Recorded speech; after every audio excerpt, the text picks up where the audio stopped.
कभी ऐसा हुआ है, आप बिस्तर पर लेटे होते हैं, कमरा शांत होता है, लेकिन आपका दिमाग शांत नहीं होता। एक ही बात बार बार बार बार। अगर ऐसा हो गया तो, अगर मैं असफल हो गया तो लोग क्या सोचेंगे? और धीरे धीरे आप थक जाते हैं, लेकिन सोच बंद नहीं होती। सच बताओ, ओवर थिंकिंग दिमाग की समस्या नहीं है, यह दिल की थकान है। आज इस वीडियो में हम बात करेंगे ओवर थिंकिंग से बाहर निकलने के 5 गहरे और शक्तिशाली तरीके। ओवर थिंकिंग क्यों होती है?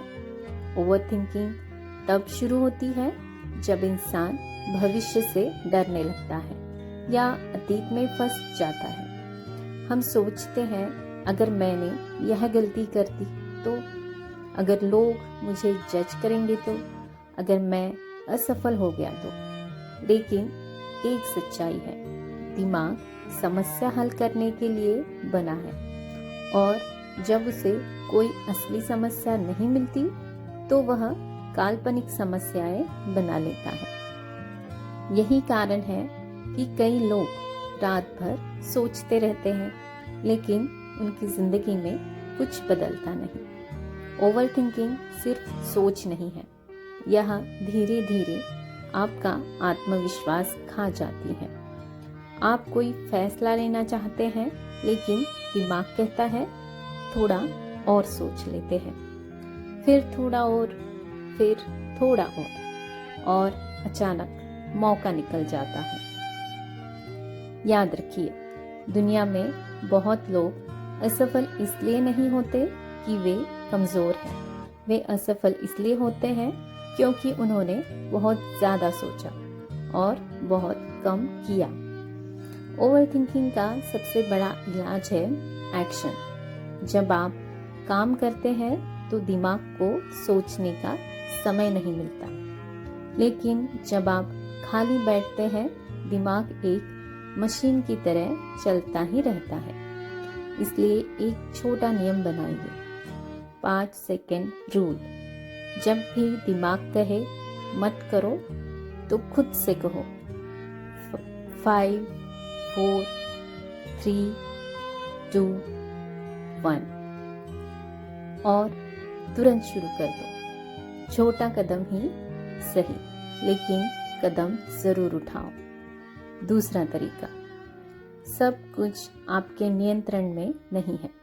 ओवर थिंकिंग इसलिए भी होती है क्योंकि हम हर चीज को कंट्रोल करना चाहते हैं। लोग क्या सोचेंगे, भविष्य में क्या होगा, सब कुछ कैसा होगा। लेकिन सच यह है, जीवन का आधा हिस्सा हमारे नियंत्रण में ही नहीं है। आप कोशिश कर सकते हैं, लेकिन हर परिणाम आप तय नहीं कर सकते। और जब आप यह स्वीकार कर लेते हैं, तो दिमाग धीरे धीरे शांत होने लगता है। तीसरा तरीका, अपने दिमाग को ट्रेन करें। दिमाग भी एक मसल की तरह है। अगर आप रोज नकारात्मक सोचेंगे, तो आपका दिमाग उसी दिशा में मजबूत हो जाएगा।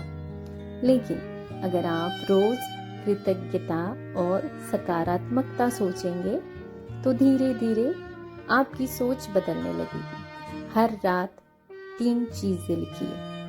आज क्या अच्छा हुआ, छोटी चीजें भी, जैसे आज किसी ने मुस्कुराकर बात की, आज मैंने कुछ नया सीखा।